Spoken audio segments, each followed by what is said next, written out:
Acho que a gente já pode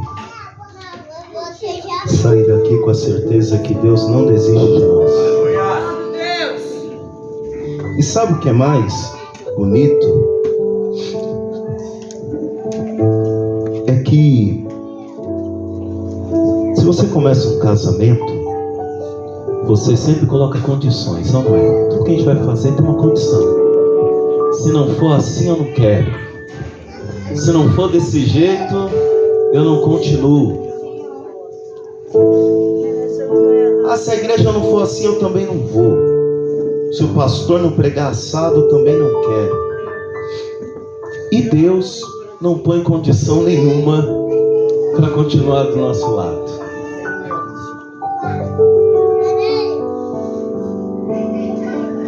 Desistir de alguém que não tem nada para oferecer é amor de verdade mesmo.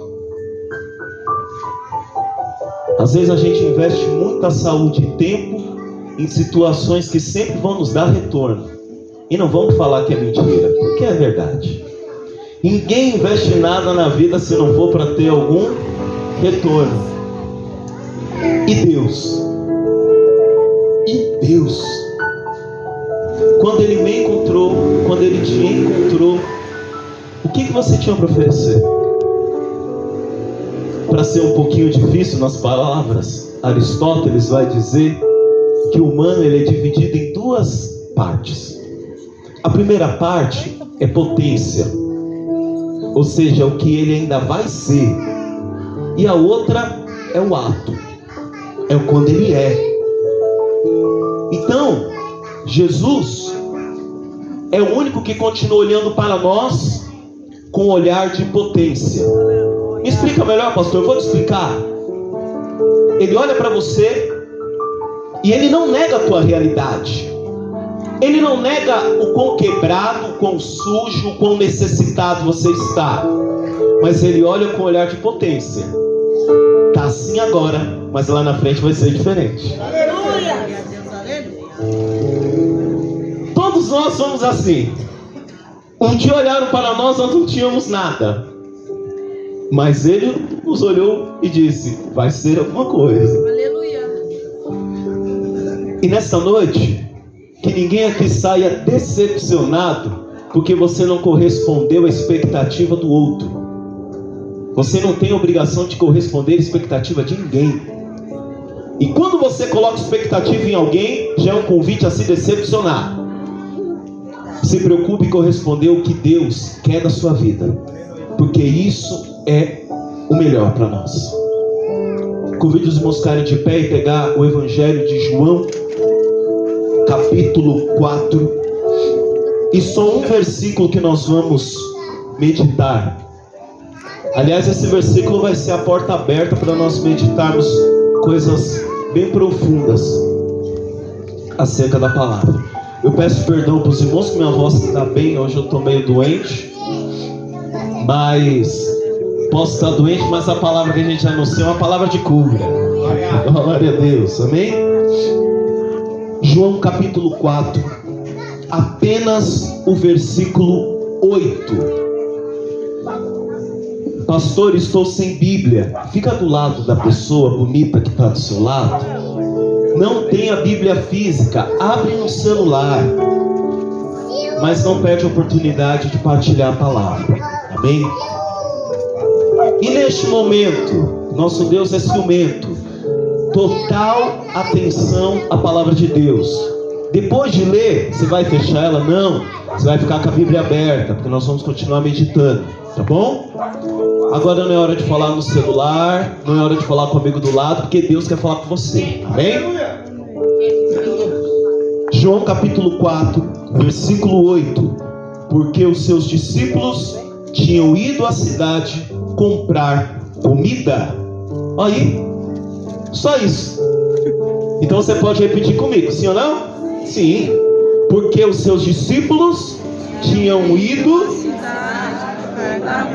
Fala para o irmão do lado. Eu vou falar para o Alfredo, você escolhe alguém bonito do seu lado e fala esse versículo para ele. Porque os seus discípulos tinham ido à cidade comprar comida. Amém? Amém. Pode se assentar.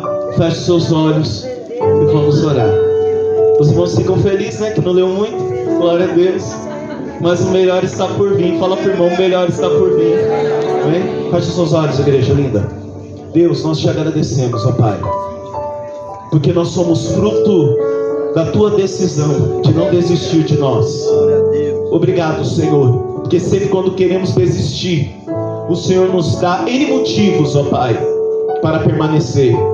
Senhor, que nesta noite o motivo de estar aqui não seja a nossa necessidade, mas seja o desejo de cada vez mais, Senhor, ter relacionamento contigo. Pai, olha para nós nesta noite, como a tua igreja, Senhor. Abre os nossos ouvidos, Pai Santo. Oh, Senhor, nós temos vivido tempos tão frios, Senhor. Estamos vivendo tempos, ó Pai, que Paulo disse. Infelizmente, Senhor, estamos vivendo uma cegueira espiritual. Mas, Pai, aqui está a tua palavra. E eu creio que aonde ela é proclamada, a cura, a libertação, a transformação de vida, Senhor. Nós pedimos o teu Santo Espírito conosco nesta noite, para que consigamos entender e extrair tudo que a tua palavra tem a nos falar. É o que nós oramos e agradecemos em nome de Jesus. Amém.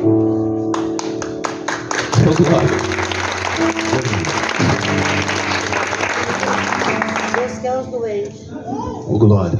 No decorrer da nossa vida, nós vamos entendendo, Patrícia, Bianca, que tem coisa na nossa vida que não orna muito bem, né?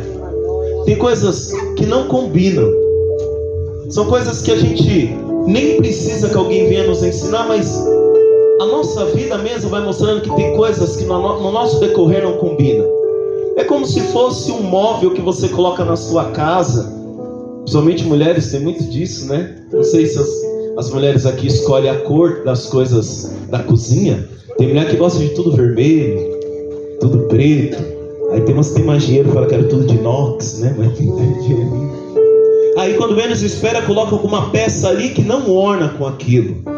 Eu fiz questão de começar essa passagem. Eu tenho certeza que os irmãos já ouviram ela muitas vezes sendo pregada. E eu confesso para os irmãos que tem determinados textos que eu, sendo pastor, e ainda procuro estudar a palavra na profundidade, tem certos textos que eu tenho um pouco de medo de pregar, porque é muitos detalhes.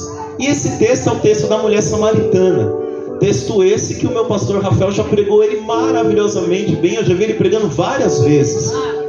Mas tem algo que Deus gostaria de falar com os irmãos, mas que primeiro ele falou comigo, quando ele me mostrou esse texto.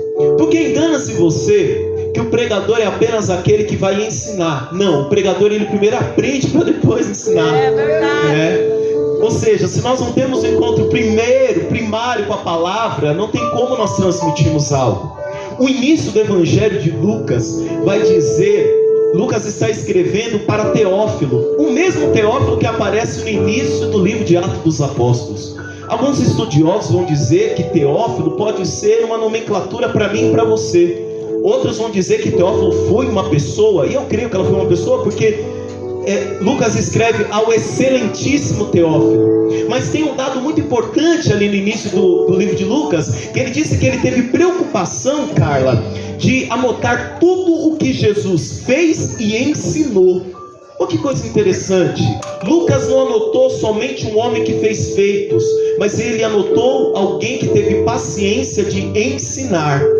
E uma dica aqui para os irmãos que talvez tenham medo de morrer, ou medo até de não ser lembrado mais. O segredo é, para que você não se perca no tempo, faça discípulos, ensine algo. Amanhã ou depois, se faltar o pastor Fael, se me faltar, vão ter pessoas aqui que ouviram o evangelho. E é por isso que Cristo disse sobre a igreja que as portas do inferno não iriam prevalecer. Porque aonde tem uma pessoa que conhece o evangelho, ele é convidado a fazer discípulo. Então eu um dia fui discipulado, que vou discipular outra pessoa, e assim o evangelho vai crescendo. Então primeira coisa, Jesus foi um homem que teve a paciência de ensinar. E ele ensinou homens como eu, como você, a serem discípulos. Lembra que eu falei? Pode estar sujo, pode estar caído, mas é discípulo. Cutuca o irmão do lado e fala: não importa como você está, você é discípulo. Toma posse daquilo que não foi eu que disse, mas foi o Senhor que disse. Você é discípulo do Senhor. Por isso que eu iniciei dizendo que tem algumas coisas que não ornam. E eu fiz questão de iniciar a pregação dizendo que os discípulos foram comprar comida. Mas se os discípulos foram comprar comida lá em Samaria, aonde estava o mestre? Porque discípulo que é discípulo, ele ou anda do lado do mestre, ou ele então está dando testemunha do mestre. Mas nesse momento os discípulos estão comprando comida. E onde está o mestre?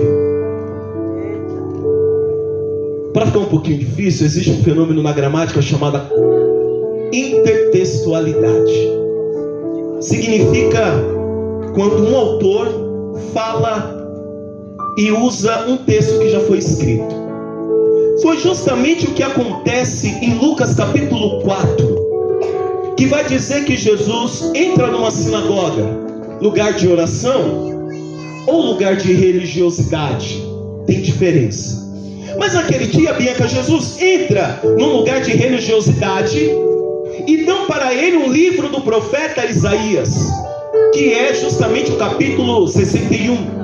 E aí que começa a intertextualidade, porque Lucas começa a falar de um texto que já havia sido dito por Isaías. Pergunta para mim, qual foi o texto, pastor? Pergunta para mim, qual foi o texto?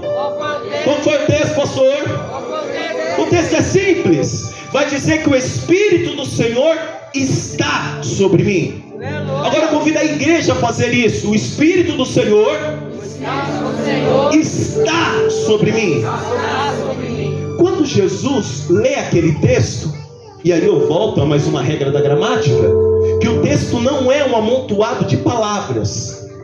O texto tem um objetivo de transmitir algo.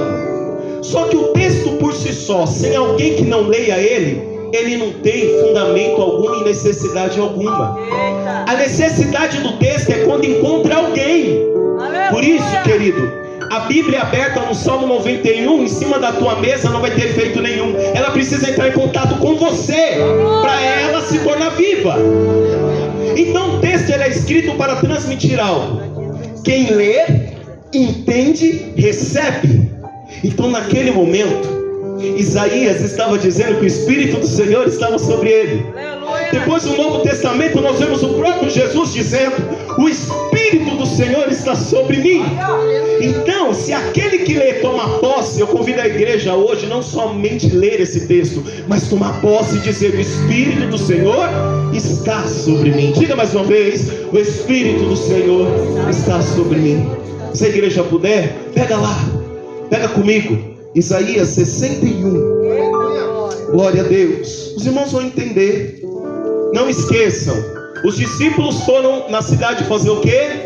Comprar comida. Oh glória. Isaías 61. Eu prometo ser breve, e não é história de pastor não, porque não posso cansar os irmãos. Isaías 61. Olha o que vai dizer: o Espírito do Senhor está sobre mim, porque o Senhor me ungiu. Sabe o que significa unção? Significa separação. Eu falei aqui de mediocridade, falei ou não falei? Uma das coisas que Jesus fez foi tirar pessoas da mediocridade. Foi olhar Pedro aos olhos de muito mero pescador e até frustrado e fazer dele um pescador de almas. Jesus teve essa capacidade de tirar as pessoas do raso, do médio. Por isso que ele olhou para Pedro e falou: ô Pedro, o que eu tenho para você é mais profundo. Você está querendo profundo. Preciso falar para pessoas aqui: o que o Senhor tem para a sua vida é muito mais profundo. Sai do raso. O raso você já sabe que não tem nada para te oferecer, mas o Senhor te convida nessa noite a mergulhar no profundo. E a unção significa estar separado. É ser diferente, sim. É quando 100% vai para a direita, mas você sendo ungido fica no lado esquerdo. É fazer não aquilo que todo mundo faz, mas fazer aquilo que o Senhor convidou você a fazer. Porque afinal de contas, o Espírito do Senhor está sobre mim. A igreja precisa tomar posse disso nessa noite. Só que todo Espírito sobre a nossa vida, ela nos enche de poder. Fala comigo, poder. Poder. Eita, quem não quer ter poder, hein? Oh, glória. Só que eu vou ensinar uma coisa nessa noite, que poder fora do propósito de Deus é maldição. Eita. Quer ver um exemplo? Em Lucas mesmo, capítulo 4, vai dizer que o mesmo Espírito que está sobre ele, leva ele para o deserto. Eita, hein? Eita. E eu achando que o Espírito Santo é só para dar poder. Eita. Quando ele chega no deserto, ele começa a jejuar. Privação. Para de comer, para de beber, 40 dias, 40 noites. Imagina como que Jesus está fisicamente: debilitado, magro. Não sei se os irmãos sabem, algumas pessoas, quando não ingerem alimento, tem mau hálito. Então Jesus estava tudo aquilo, né, que muitas vezes a gente não quer passar. Mas antes de Jesus ir para o deserto, Jesus desceu no Jordão. E lá no Jordão acontece o cumprimento de uma palavra, e ele é batizado.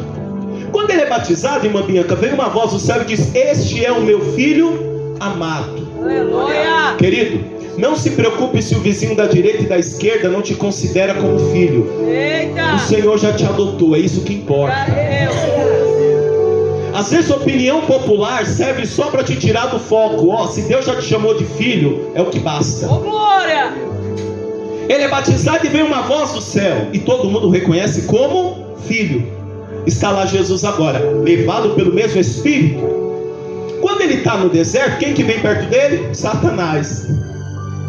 Porque tem um momento na nossa vida que nós vamos ter um combate direto com ele. Eita. Só que Jesus nos dá uma dica: com Satanás não se conversa, com Satanás não se procura formas de falar. Responda a Satanás com a palavra de Deus, e acabou.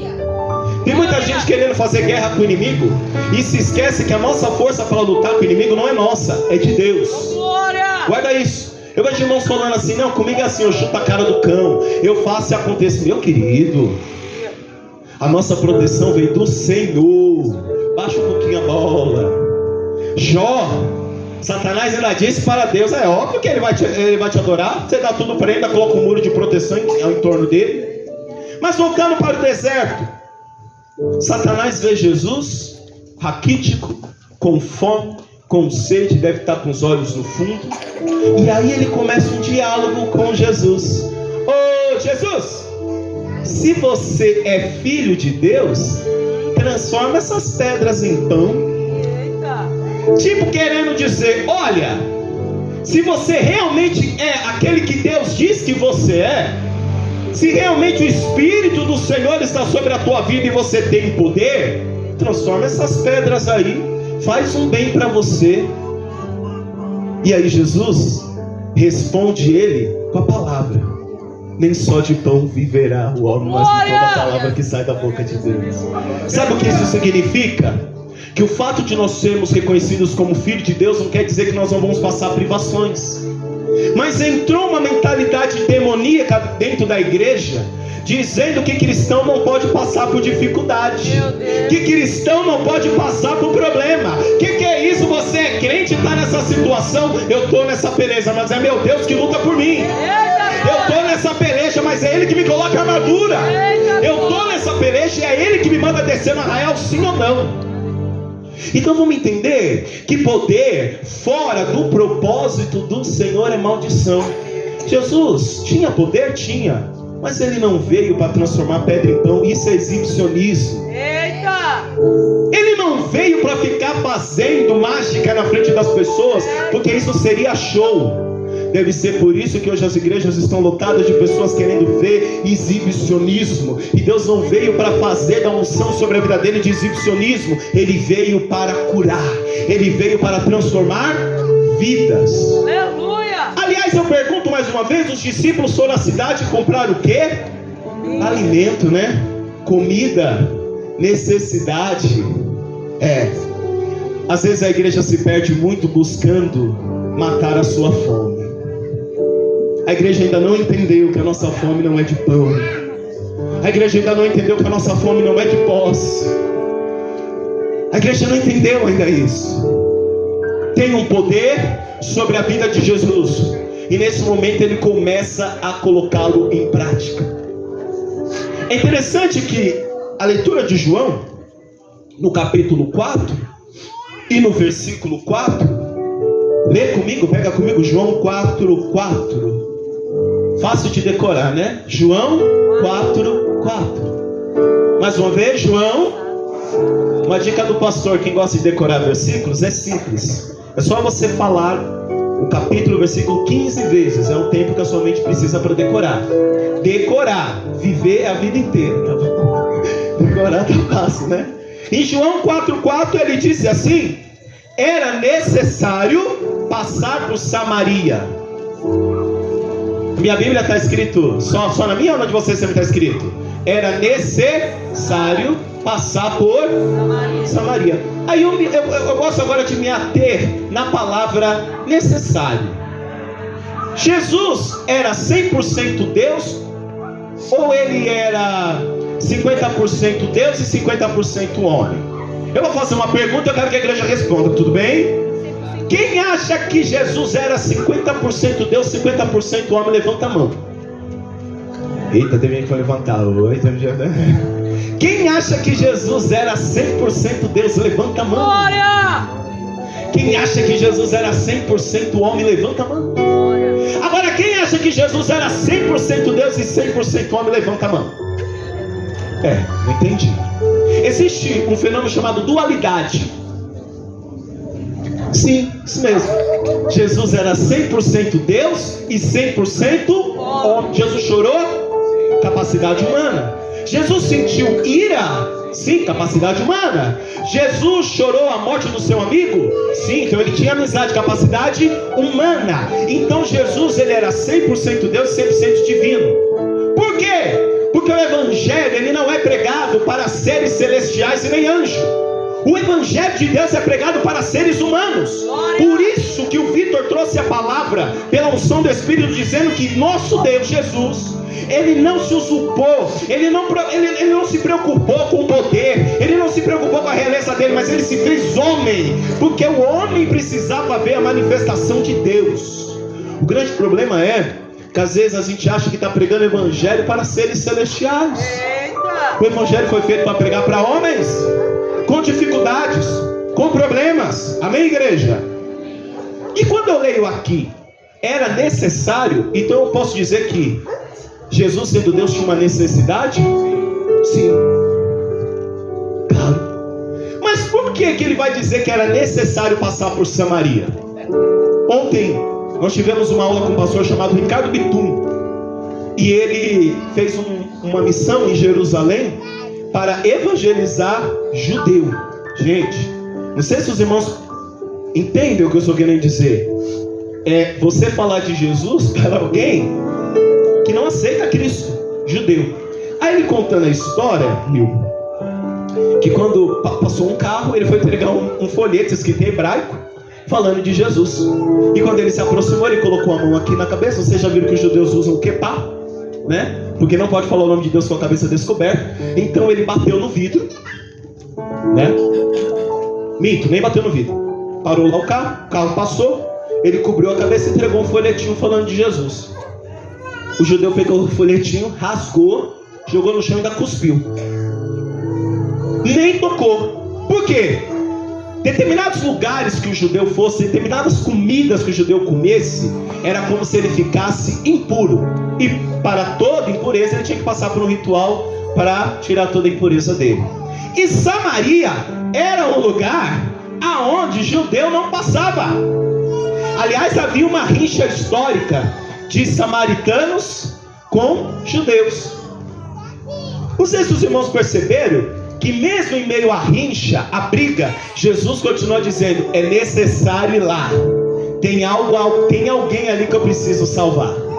Por isso, igreja, nós precisamos aprender. Vai ter lugares que nós não queremos entrar, mas se faz necessário entrar.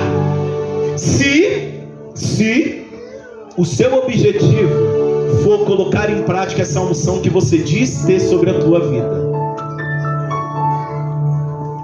Jesus entra em Samaria, enquanto os discípulos foram na cidade comprar o quê? Comida. Guarda isso. E eu gosto do Evangelho de João porque João traz a humanidade de Jesus. Não é à toa que o capítulo 2 de João, Jesus não está no templo, ele está num casamento. Sim ou não? Sim. E dura coisa é, no meio de uma festa, a gente só perceber que ele está na festa quando nos falta alguma coisa. Eita. E a gente entende que o nosso Deus não é um Deus só que prepara a festa, porque o nosso Deus gosta de festa. Foi ele mesmo que falou para Moisés e Arão: vai lá no faraó e fala para libertar o povo, que eu quero que faça uma festa para mim no deserto.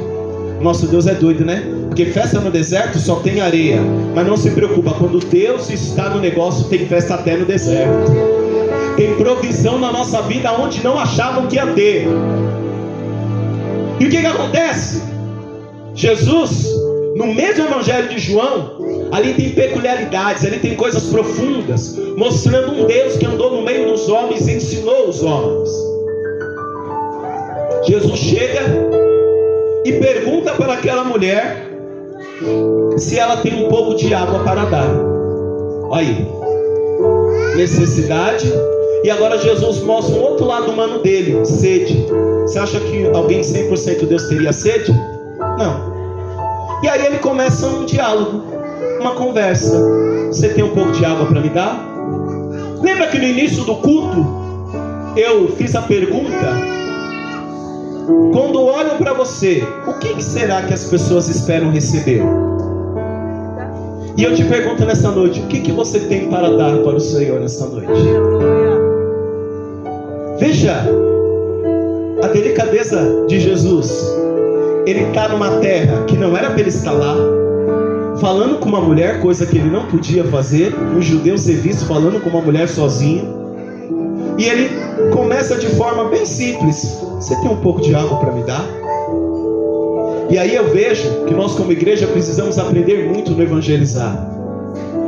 Às vezes a gente quer enfeitar muito, e às vezes um simples pedido: você tem um pouco de água para me dar? Pode ser a porta para ela conhecer Jesus. Glória. E ele pergunta: você tem um pouquinho aí de água para me dar? Veio uma mulher de Samaria tirar água. Versículo 7. Dá-me de beber. E aí o versículo que nós lemos, e nesse meio aí, Jesus tinha ido, os discípulos tinham ido comprar comida. Samaria era uma terra que o judeu não desejava estar. Era uma terra imunda, impura. Teve até uma passagem que os discípulos falaram assim: o Senhor deseja que a gente faça como Elias e peça para descer fogo nessa cidade? Sabe que cidade que era? Samaria. Mas lembra daquilo? Poder de Deus sem propósito é maldição. O Senhor não te chamou para mandar fogo sobre ninguém, querido. O Senhor te chamou para acender o outro diferente. Aleluia! Senhor, é bom falar queima, né? Em nome de Jesus, queima. Não, o Senhor não te chamou para queimar ninguém. E ainda ele cita Elias, né? Quer que a gente faça como Elias? Desça fogo nessa cidade, desça fogo nos samaritanos. Jesus falou: meu irmão, você se alegra com a morte do outro? Então você tem que aprender alguma coisa, discípulo do Senhor. Você não foi chamado para descer fogo em ninguém. Você foi chamado para incendiar, trazer vida, trazer luz. Deus, aleluia. Você foi chamado para iluminar, não botar fogo em ninguém. Glória. É engraçado, né? Se a tua casa estivesse em Samaria, será que você ia querer que descesse fogo? Eita. Se uma pessoa que você ama estivesse em Samaria, será que você ia querer que descesse fogo na raça de rebeldes? Eita, Deus. Às vezes a pregação é dura até ela não nos atingir. Quando ela nos atinge, meu irmão. Dá glória a Deus, igreja. Glória a Deus. Disse-lhe, pois, a mulher samaritana. E agora começa uma conversa. Tá linda. Porque o nosso Deus gosta de conversar. Adão peca, tenta se esconder, mas está lá na virada da tarde Deus para fazer o quê? Para conversar. Coisa linda, Deus. Adão, onde você está? Está escondido? Eu só quero conversar com você, Adão. É o Deus do relacionamento. Não é um Deus que só quer te dar pão, é um Deus que quer te conhecer. E à medida disso fazer com que você o conheça. Aleluia, igreja. Aleluia. Agora, uma coisa que é importante nós entendemos é que às vezes os irmãos pregam com coisa que aquela mulher samaritana era, eu vou usar uma palavra chula, mas que na Bíblia, pela teologia, significa filho de Bilial, né? Muitas pessoas pregam a mulher samaritana como se ela fosse uma mulher vagabunda, uma mulher sem valor. E não, eu acho que a mulher samaritana reflete muito o que nós somos diante de Deus. Sabe por quê? Vem comigo, versículo 9.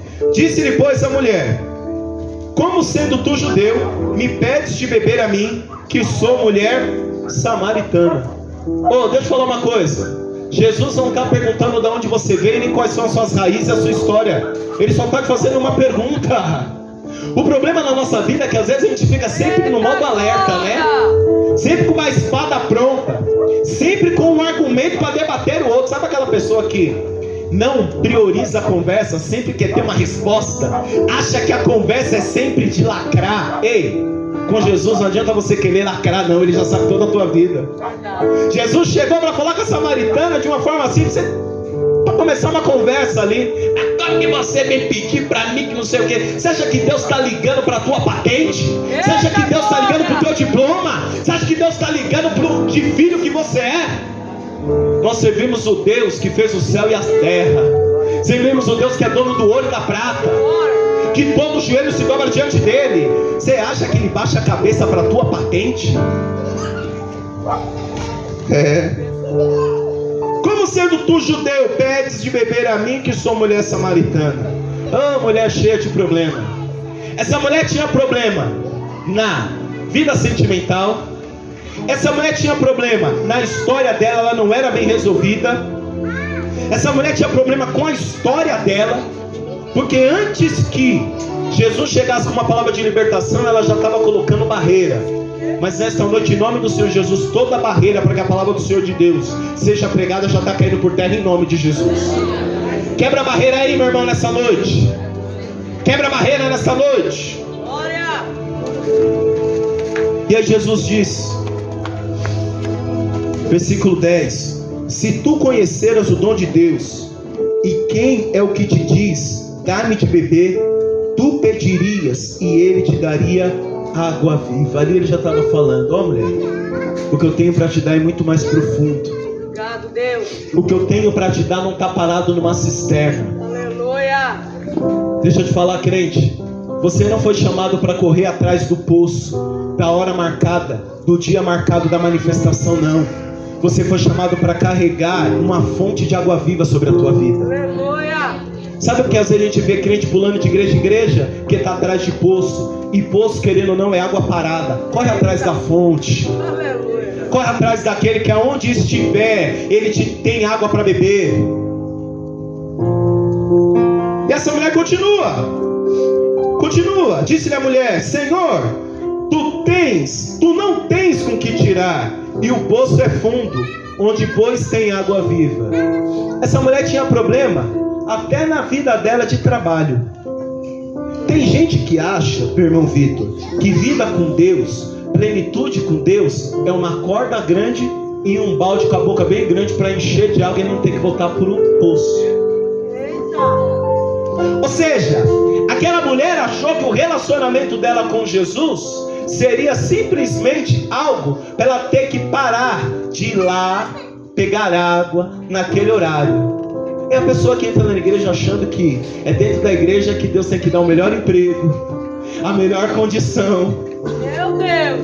Para não ter mais pegar o metrô cheio, ver a cara do patrão, amiga do trabalho. Ei, o relacionamento de Deus é muito além do que isso. Não joga as tuas frustrações no teu relacionamento com o Senhor. O Senhor não te promete uma corda grande, nem um balde de boca grande para encher de água. Ele te promete vida eterna. É diferente. Quem quer vida eterna aí, da glória a Deus? Agora, se você veio nessa noite querendo uma corda grande e um balde, querido, você vai voltar decepcionado para a tua casa. Aleluia. És tu maior do que nosso pai Jacó, que nos deu o poço, dentro próprio dele, e teus filhos e seu gado? Como, Jesus? Eu não te conheço, você não tem corda, você não tem balde. Olhando para você, você não tem experiência nenhuma. Você não tem ferramenta nenhuma e é você que vai matar a minha sede. E dura coisa é quando nós queremos matar uma sede que nós nem sabemos qual ela é. Por que você veio hoje na igreja? O que você veio buscar? Se você não tiver fixo quais são as suas sedes, qualquer coisa que te derem para matar, você vai aceitar. Qual que é a sua sede nessa noite? Como, Jesus? Você é judeu, nunca te vi. Você que vai me ajudar? O Senhor continua surpreendendo a todos nós.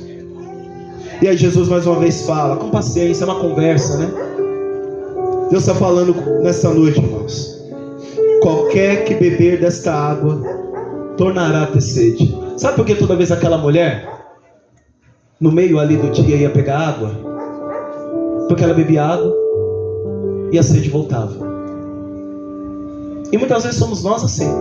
Fazemos, a sede volta. É ou não é? Tenta de novo, a sede volta. Tenta mais uma vez, sabe que deu errado. Filme repetido não tem final diferente, mas a gente insiste. Achar que beber aquela água vai matar a nossa sede. Ô glória, tô ouvindo verdades aí, estão falando. Glória! Isso é bom. Qualquer beber dessa água vai tornar a ter sede. Você já fez isso uma vez, já fez 2 vezes e de nada adiantou. E Jesus só está falando, deixa eu matar essa sede. Você não entendeu ainda qual que é a real sede. Eu tenho água para matar a tua sede nessa noite. Aleluia. Glória a Deus. Disse a mulher, então dá-me dessa água, para que eu não mais tenha sede e não venha aqui tirá-la. Eita, mais uma vez. Medo de voltar no lugar de frustração. Meu Deus. E agora Jesus começa a tocar na vida sentimental dela. E disse-lhe Jesus, vai e chama teu marido e vem cá. E é interessante porque se é uma só carne, geralmente onde está a esposa tem que estar o marido, né? Eita glória!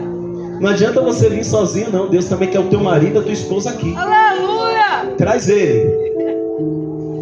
E eu vejo a elegância de Jesus neste momento. Porque a mulher que acreditava no casamento era a mulher samaritana. Eita glória! Não vamos achar que a mulher samaritana era uma mulher dada de vários casamentos e divórcios. Não. Na verdade, minha irmã, ela acreditava no casamento. E vai acreditar no casamento assim lá longe, né? Que ela teve 6. E ainda esse que ela tinha não era dela. Será que o problema daquela mulher era só encontrar um judeu no meio do dia? Às vezes, a gente com a nossa religiosidade coloca um monte de barreira, mas a real barreira mesmo a gente tem medo de encarar. Será que o problema da samaritana era só encontrar um judeu na frente dela? Cadê teu marido? Vai buscar ele, vem aqui. Eita.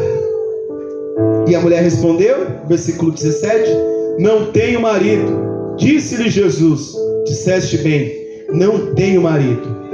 Porque tiveste 5 maridos, e o que agora tens não é teu marido. Isso dissesse com verdade. Posso falar uma coisa?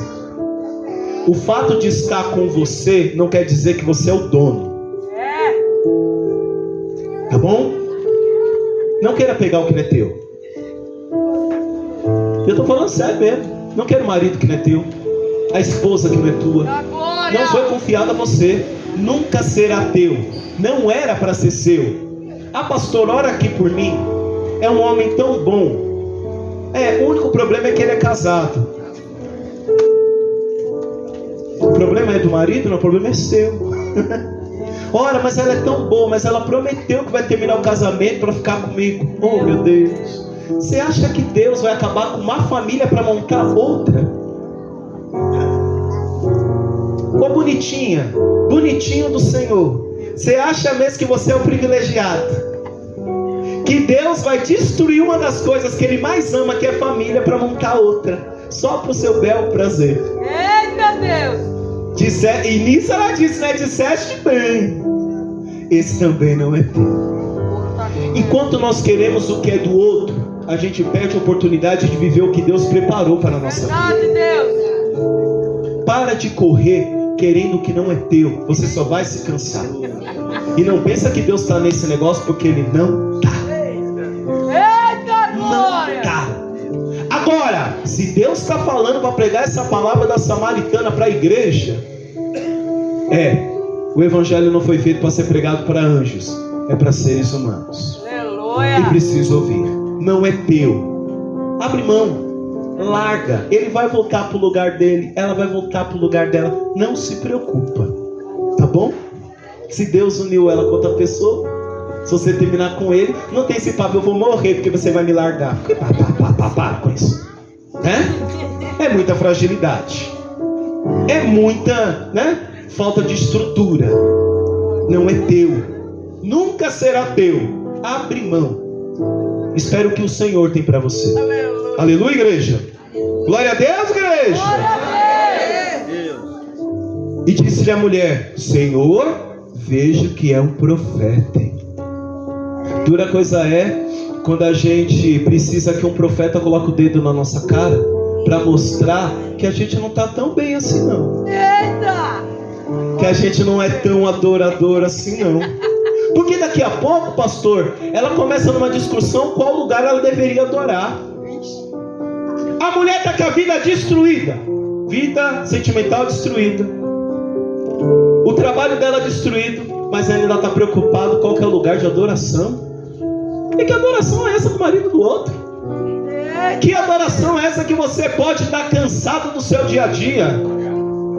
Adoração não tem que ser fuga, tem que ser prazeroso. Coisa linda, Deus. Fala tudo. Aleluia, igreja. Glória a Deus. Nossos pais, aí ela já muda o assunto, né? Você é profeta.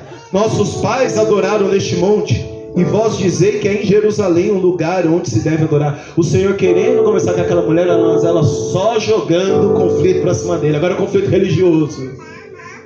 Qual que é o monte? Quem conhece a fonte não fica correndo atrás de monte. Cristo já está na pessoa. Obrigado, Deus. Esse é o problema, né? Qual que é o lugar de adorar? Por isso que agora os nossos cultos têm data e hora marcada para o poder acontecer, né? Vem, que é aqui que vai acontecer. Já ouviram isso? Vem, que é aqui que vai acontecer um negócio, um mando, é aqui. Samaritano gosta de um lugarzinho fixo para adorar, mas você sai daquele lugar não adora. Meu Deus. Só consegue reconhecer o Senhor num lugar marcado, religioso, tradicional. Fora dali não tem como. Meu Deus. Aí eu fico correndo. Quando Deus chamava Moisés para conversar no Monte Sinai, o Monte Sinai ficou um monte santo. Mas era santo porque era monte ou era santo porque Deus se revelou naquele lugar? Porque Deus se revelou naquele lugar. Então eu entendo que não é o lugar, mas é a presença que guarda ele. Eita! Então, seja na rua, seja no templo, seja no monte onde o Senhor se manifesta, ali tem presença, tem cura, tem libertação. Para muita gente estar no meio de uma rua adorar é heresia, mas gosta de um templo, hein? Gosta de um monte, hein? O que? Você vai descer lá na Cinturão Verde? O que é aquilo dali? Você devia ir para uma igreja maior. Mas como que é? É cadeira na rua? Deixa quem gosta de templo ficar com o templo. Quando a trompeta tocar, não vai subir templo, vai subir adoradores. Vai subir a igreja, não vai subir templo. Eita glória! Deixa se engalfinhar, deixa brigar. Ainda não entenderam que o reino é um só. Ainda não entenderam. E o meu pastor, ele gosta de brincar, né? Que ele fala assim: se não atura a cara do irmão aqui 1 hora, 2 horas de adoração, que dirá no céu, né? Esse pessoal acha que vai ter um céu separadinho para eles, né? Aí vem de camarote. Isso. O quê? Cristão? foi feito para estar no melhor lugar. Que é isso? Eu oro, eu adoro, eu acordo na madrugada, eu quero camarote de adoração. E Jesus ainda querendo falar com pessoas na beira do poço. Eita Deus! Às vezes Deus está querendo falar com você no Uber. Às vezes Deus está querendo falar com você na faculdade. Mas você quer o lugar certo, marcado, certinho. Um dia eu entrei em crise, porque muita gente falava assim pra mim: Deus fala comigo, Ricardinho. Eu falei: mas que negócio de doido desse que Deus fala, rapaz? Bianca, eu falei: não, eu acho que eu não sou crente não, gente. Eu não ouço Deus.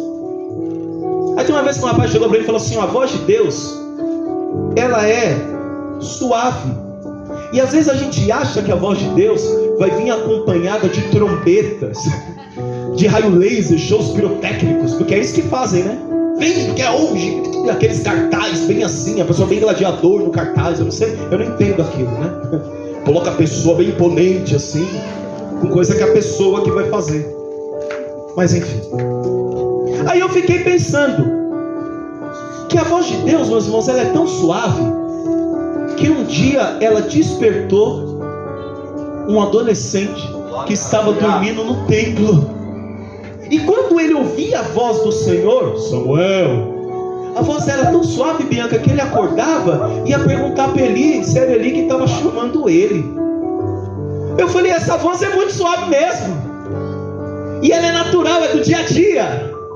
E aí eu fui entender que a voz de Deus é como vai dizer o Evangelho, que não vai quebrar uma cana que já está rachada e nem apagar um pavio que fumega. A manifestação de Deus continua sendo suave aos nossos ouvidos. Agora a grande questão é: será que os nossos ouvidos estão apurados para ouvir essa voz suave? Às vezes nós precisamos calar muitos barulhos aqui dentro. Às vezes a gente precisa entender que o problema não é o irmãozinho da outra denominação, é o que nós precisamos trabalhar para ouvir a voz de Deus. Aleluia, igreja. E disse-lhe a mulher: crê. Disse-lhe Jesus à mulher: crê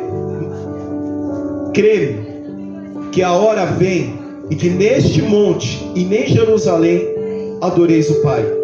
Vós adorais o que não sabeis, nós adoramos o que sabemos, porque a salvação vem dos judeus. Pega essa parte. Mas a hora vem, e agora é, diz comigo, agora é esse momento, é essa hora em que os verdadeiros adoradores adoram. Olha que coisa interessante, os verdadeiros. Você acha que o Senhor iria usar a palavra verdadeiro se não houvesse os falsos adoradores? Eita glória! Aqui é um antônimo. Antônimo, né? Sinônimo, antônimo, né? Você está falando que vai chegar o tempo dos verdadeiros? Glória. É porque vai ter muito falso adorador aí. Meu Deus! Adorarão o Pai em espírito e em verdade, porque o Pai procura tais que assim o adorem.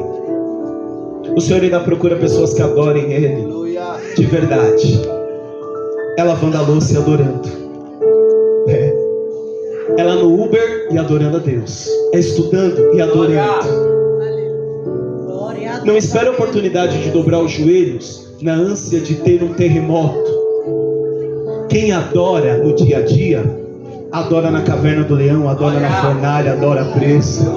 Não espera a oportunidade de estar preso para ter liberdade para adorar. Não, é diferente. Quem adora sempre está livre para adorar em qualquer lugar. É diferente. Aleluia. E a hora já veio, e a hora é esta. Deus é espírito, e importa que o adore em espírito e em... Dá um lá maior para mim aí, ó. Em espírito. Canta comigo, igreja. Em verdade te adoramos, te adoramos,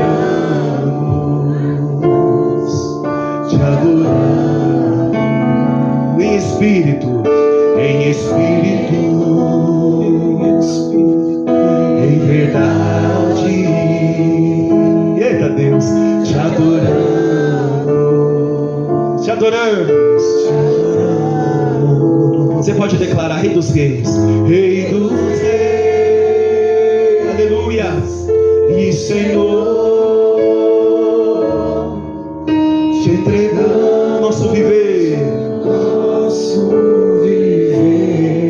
Rei dos reis, Rei dos reis e Senhor, te entregamos nosso viver, nosso viver. Ó, só a igreja.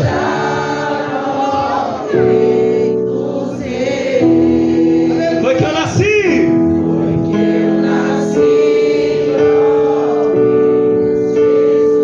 Meu prazer. Meu prazer é estar nos atos. Meu prazer é viver na casa onde flui o amor.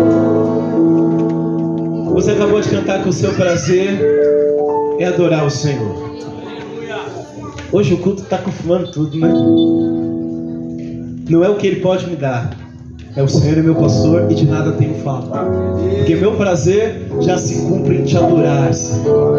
Que coisa linda, né? A mulher disse-lhe: eu sei que o Messias, que se chama Cristo, vem, e quando Ele vier, nos anunciará tudo.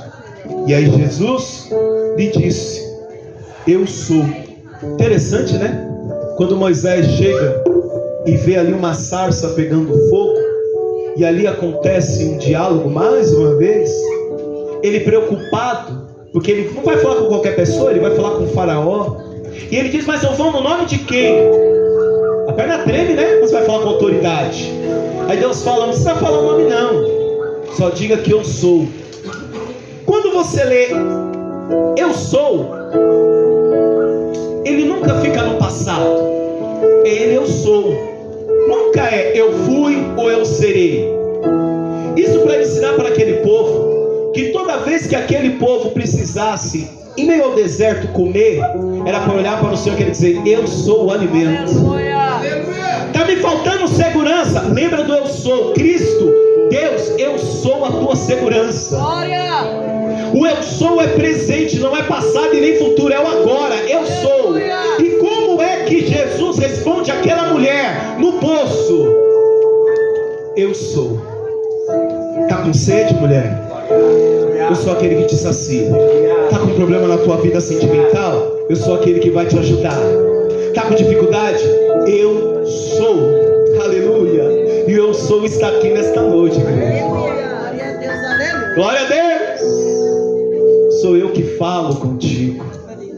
Mais uma vez, Deus falando. Ei, sabe que muitas vezes nós não conhecemos a voz de Deus porque a gente terceiriza. Como assim, pastor, eu terceirizo? Sabe aquela coisa? A irmã passa para te chamar para o culto, você fala: vai lá, ora por mim. Vê um caderninho de oração, põe seu nome lá. Deus quer ouvir a tua voz, querido. Deus quer ter relacionamento com você, Ele quer ouvir a tua voz. Aleluia. Fala assim comigo. E no meio daquela conversa, fala comigo, igreja. E no meio daquela conversa, os que foram comprar comida voltaram. Olha que coisa interessante. O Espírito do Senhor está sobre mim. O fato do Espírito do Senhor estar sobre Jesus, ele tinha uma missão, que era anunciar liberdade aos cativos. Tem uma diferença. O fato de você não estar preso em quatro paredes não quer dizer que você não esteja aprisionado ainda. Um cachorro solto no quintal, ele não está solto, ele continua preso.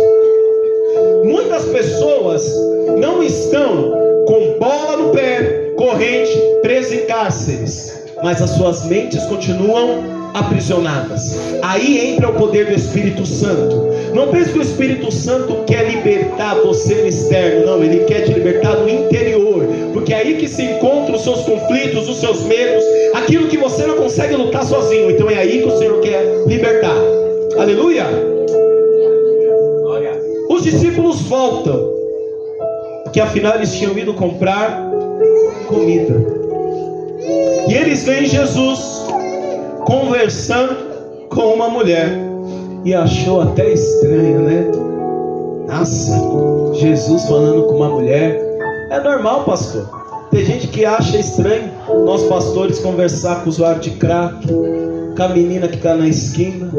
Engraçado que o filho de Deus não vai lá evangelizar, mas se o pastor vai lá, já fala, o pastor está bebendo, está enchendo a cara. Se o pastor entra no bar para falar uma palavra, já era.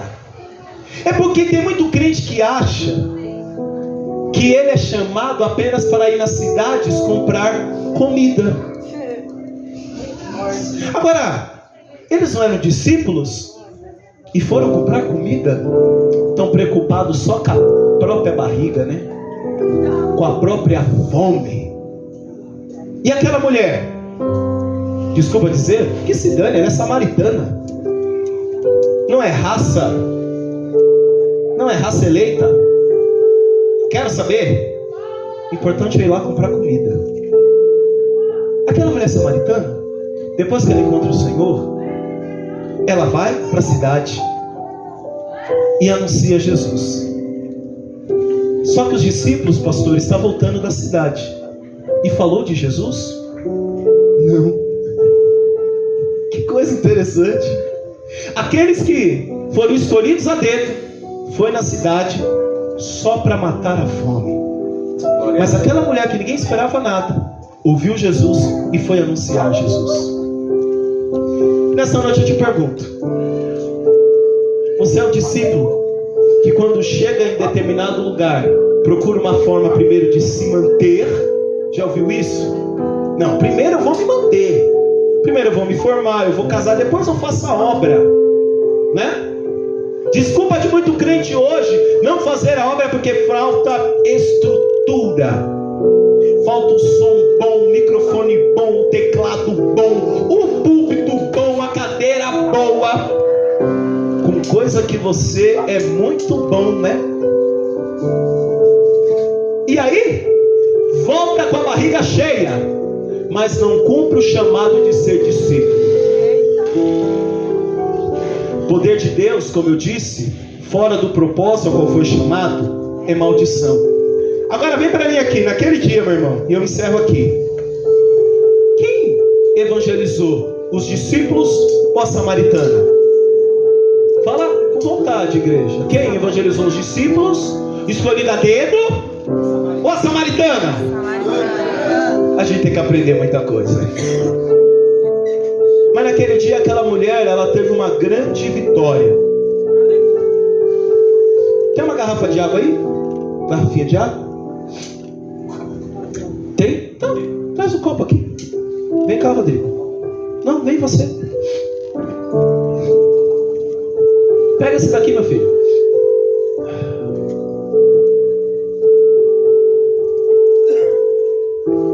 O final do Evangelho mostra uma coisa interessantíssima, que eu acho que os irmãos vão perceber. Mais do que aquela mulher ter um problema na vida sentimental, um conflito religioso, um conflito histórico, né, de samaritanos e judeu. Ela achava que era livre, mas ela estava presa num cântaro. Sabe o que é um cântaro? Vou trazer para os dias de hoje uma garrafinha. Tem gente que acha que está livre, mas ainda está preso num cântaro. E todo lugar que vai, leva o cântaro. E quando o cântaro esvazia, volta para encher o cântaro. Que verdade é essa? A gente não sabe nem a distância. Talvez ela enchia o cântaro, mas no andar do dia a dia, caía a água. Volta de novo.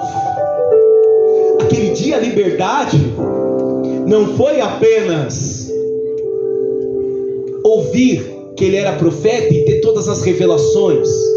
Naquele dia foi ela jogar fora, amassa o cântaro e falar: joga, não preciso mais. Glória! O que levava para o poço era o cântaro. Só que ele encontrou algo tão pleno, tão cheio.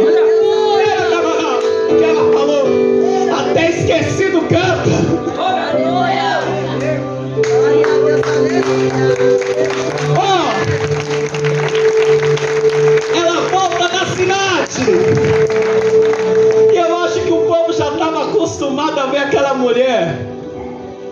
tá indo, eu já sei, ela vai voltar com o cântaro cheio. Mas aquele dia ela voltou sem o cântaro. Ué, ela tá voltando sem o cântaro? Alguma coisa aconteceu. Deve ter conhecido o 8º marido agora, né? Deixou o cântaro. Mas ela tá parando nas casas. Olha lá, não é ela que tem um monte de marido, tá... Mas o cântaro não tá com ela, mulher. Porque é assim, né? O povo finge que não vê a tua vida. Faz alguma coisa pra você ver, o povo sai tudo pra olhar. Mas você tá vendo a expressão dela? Ela tá chamando os outros pra ir lá pro poço. Ela acha que a gente é igual ela, que precisa ir lá pegar algo escondido. Eu tenho dignidade. Às vezes aquele que você imagina que não tem nada pra te dar é o que vai te levar a ter vida. Que coisa de doido, né? Tem gente que acha que ter vida é andar aprisionado num cântaro que toda hora seca e tem que ficar enchendo. Mas você não foi feito para andar aprisionado num cântaro, porque você conheceu a fonte. E eu já vejo pelos olhos da fé nessa noite muitos cântaros sendo deixados aqui. E não só deixados, quebrados, esmiuçados. Porque Deus não quer que você viva apenas de comer e de beber. Ela tinha sede. Os discípulos foram comprar comida. E aí? Vai ficar fazendo da sua vida de fé somente necessidades de comer e de beber? Quebra o cântaro, meu irmão. Quebra o cântaro. Para de beber, água velha. Para de comer comida velha. Come coisa fresca que o Senhor tem para te dar. Tem gente que só volta na cisterna porque nunca bebeu água de verdade. Pega isso daí, viu, igreja? Tem gente que adora uma cisterninha porque ainda não ouviu a água verdadeira. Quando você bebe da água verdadeira, você não quer beber, matar sua sede de cisternas e poços. Você vai direto na fonte. Aleluia. Na fonte. A igreja se coloca de pé. Glória a Deus.